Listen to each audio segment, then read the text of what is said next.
মাকে কেন ভক্তি করে গৌরায় মাকে কেন ভক্তি করে শিলাকে ভক্তি করে সে কেন ভক্তি করে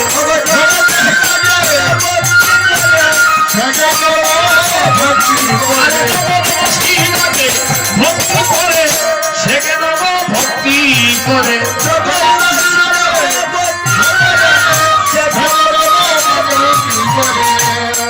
গৌরহরি গৃহেতে প্রবেশ করে আগে মায়ের চরণে ভক্তি করছে কেন?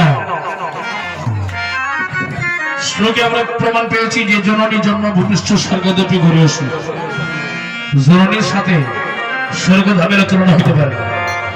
তিনি তো জগৎগুরু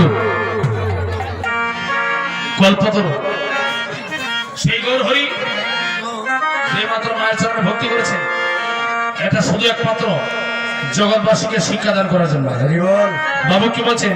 সে তো দেখাইয়ে দিয়ে যায়, দেখাইয়ে দিয়ে যায়, দেখাইয়ে দিয়ে যায়, দেখাইয়ে দিয়ে যায়, হাইবাজি গৌরায় দেখাইয়ে দিয়ে যায়, হাইবাজি গৌরায় হাইবাজি গৌরায় দেখাইয়ে দিয়ে যায়, হাইবাজি গৌরায় দেখাইয়ে দিয়ে যায়।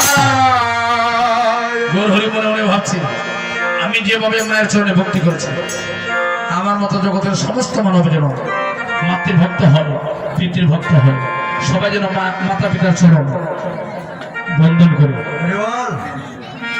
কজন আছে আমরা মা বাবার চরণে ভক্তি করি? কতজন আছে আমরা মা বাবার নিষেধাজ্ঞা করে চলাফেরা করি? এই জগতে যেমন যাহারা